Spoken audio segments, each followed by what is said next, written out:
Okay na, tapos na ako.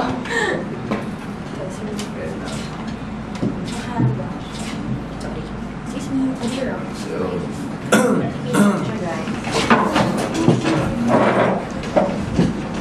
Tayo na yung lalaki.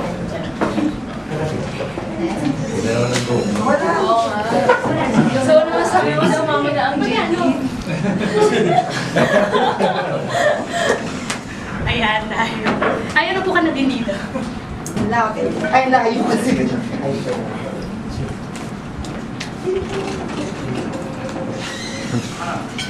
Okay, guys? Neighbor.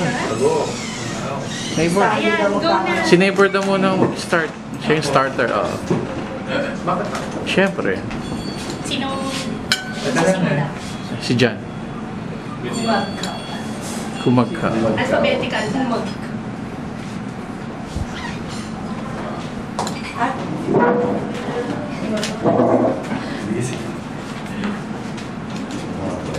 Ano ba? Game na ba? Naantay ka. Hello, Gabby. Long time. Okay. So, can you tell us first, did you spend your Valentine's Day together? No, the exact day, he was at Isabela. Wow. Pero we did the pre-Valentine. Ewan ko, may gimmick siya. Hindi ko na lang magkwento. Hindi naman You went out? accidental. Kasi, Ang plan ko po talaga is galing ako na-shoot sa Dangwa. I mean, sa Dangwa place. Dangwa place. So, sakto, syempre magaganda yung flowers doon, ganyan. So, ginawa, bumili ako doon. Tapos sa surprise ko dapat siya. Kaya na ako na-surprise dahil wala siya sa bahay. Wala akong bahay. So, ang plan ko, sabi ko, hindi naman mamatay agad itong mga bulaklak na ito. Pagbalik ko na lang galing Isabela, tsaka ako na nag-ibigay sa kanya. Pero Nagutom ako. Nagutom ako. Sakto. Nasa bandang Makapagal kami. So, kumain kami dun sa Dampa, sa may Makapagal. Tapos yun, sabi niya kakagaling lang daw niya sa church nun. Tapos, tenext siya, sabi niya, nasa kayo Kasi on the way yung Makapagal pupunta sa house namin. Kasi yun talaga yung plan ko eh. Pupuntahan dito eh. Kaya lang yun. Kaya pala tanong siya, asan ka? Asan ka? Asan ka na ngayon? Ngayon, asan ka na? Okay. Tapos yun, sabi ko, kung gusto nyo, dito na lang kayo kumain.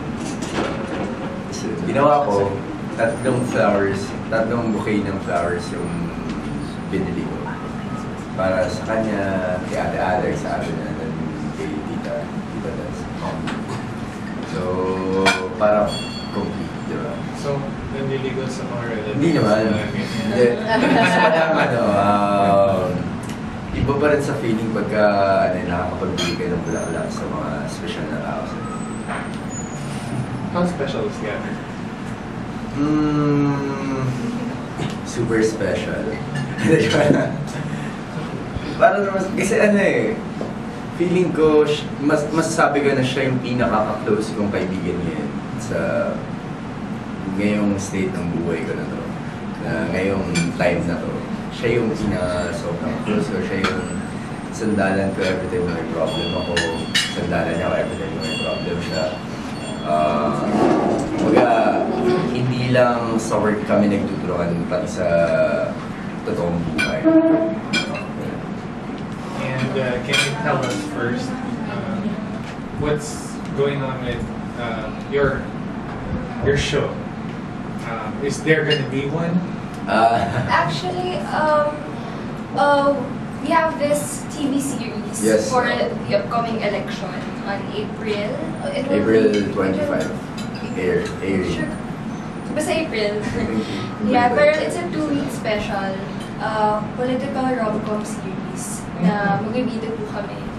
It's called Naku Boss Ko. Actually, it's a series from GMA News. Pero sa GMA Telebabad siya ipapalabas. So yun, we're excited to do it kasi it's a rom-com. Yes, tapos sobrang ganda. Ang tagal na rin namin sobrang ginagawa. bigatan din yung cast. Cast. Si Have you already shot this? Or? No, not yet. Sa this Next March 1st yung ano namin, shooting day. Pero nag-story ko. Yes, Yes, opo. actually, meeting story ko. Meeting, Lahat na eh. slash story ko. Andun na lahat. Opo. So, sinabi na rin kasi niya yung cast, yung story. Tsaka maganda siya kasi parang first time na i-relate yung politics sa rom-com. So, para maintindihan din siya ng mga Yes. young voters natin. Parang ayun daw yung last chance nila Para makapag-isip-isip. mapag-isipan lang sino ba yung dapat nilang iboto sa election. Ano yung title? I'm sorry. Nakubos ko. Naubos ko. Nakubos ko. Nakubos ko. Yes. Nakubos ko. Nakubos ko. Nakubos ko. Ang tagal! Ring! One word. Kasama yan sa PR kit. Title. For Gemini News TV or Gemini? Sa news po yung team, pero Pero- sa Production. Yes. po, Gemini mas News, may yes. iba. Okay. Pero may iksi lang ito na. Yes, 2 weeks. na. So this is gonna be timed before the election Yes, days? Opo. April 25 yung sinabi. Oh, yun. Baka tentative kasi. Pero yung time slot daw, before Saksi.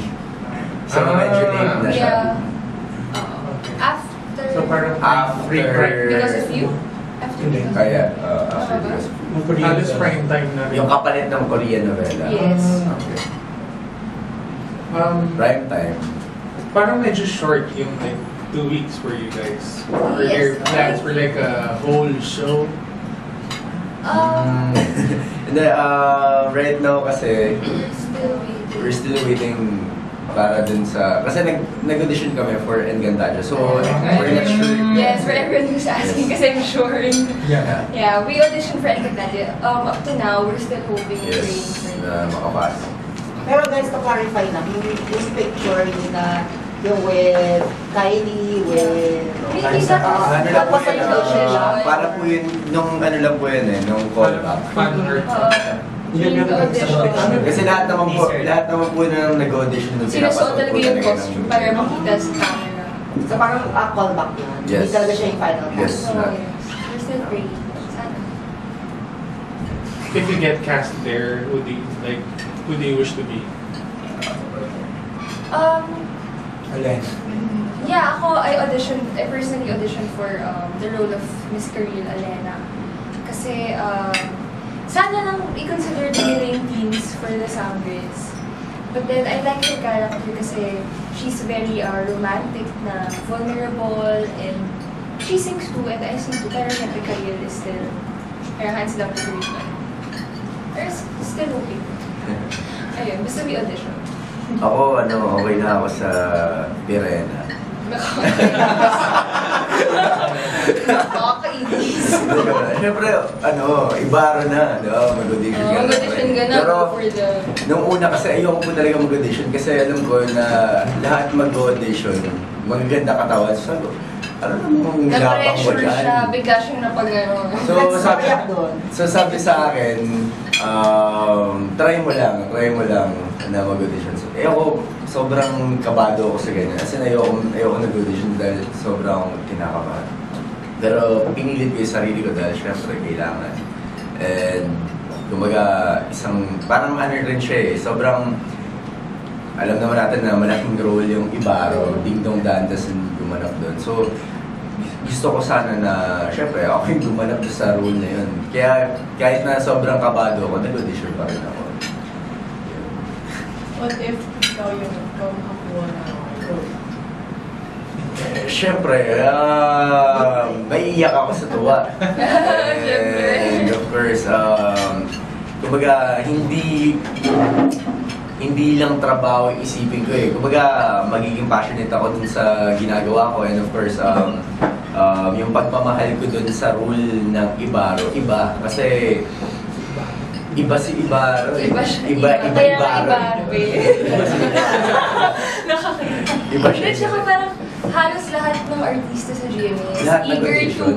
hindi naman lahat, pero almost everyone Hindi. talaga gusto yung Gusto role nila. na yung mapunta sa Encantadia. Kasi Encantadia movie, parang super big. Kaya everyone wants to be part of it. Ayun. Sabi nga, Direct Mark, parang Star Wars na ng Pilipinas. Oo.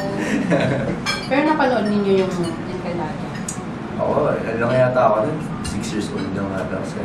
Ako din grade 1. Pero before the audition, syempre nag-research kami, nag-watch kami ng mga behind the scenes, yung mga ibang episodes ng Encantadia sa internet, gano'n. Yeah, pero yung sa audition na sa Alena, kilala mo naman kung sino. Sa palagay mo, sino yung magiging threat mo din if ever nga? Actually po, napahiwalay po kasi yung Audition. audition. So, hindi ko rin Konti-konti po lang. napanood yung iba. Pwede ba kayo magbigay ng sample na salitang Encantadia? Pashnea. Shut up, Abisana! Mga gano'n. Pashnea. Ilang alam ko yun. Tsaka grabe yung nag-audition kami. We read the script. Siya Yes, grabe. Hinampas niya ako sa ulo ng script. Hindi kasi parang meron dun, pag nag-audition ka, may fight scene. may fight scene, na solo, meron din with pair. May scene kasi dati si Ibarra and Alena Yung na sa parang bats. first time sila nagkita, ganyan-ganyan.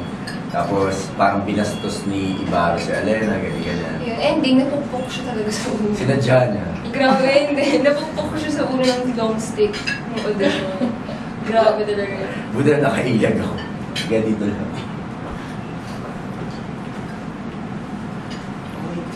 Himek. Diba? Any other fantasy roles na parang gusto niyo ma-try aside from Encantadia? Ako gusto ko personally yung yung Lupin. Yan. Lupin. Tapos, Gagambino. Okay. Yung ginawa dati ni Kuya Dennis. Ulawin. Actually, lahat kasi ng fantasera ng Ganda. GMA sobrang ganda. Yung Doon nakilala yung Darna GMA. ni Marian. Yung joke scene.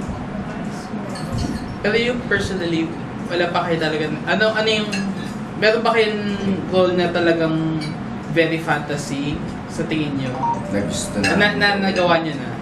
Ako yung first teleserye ko yung Parowa.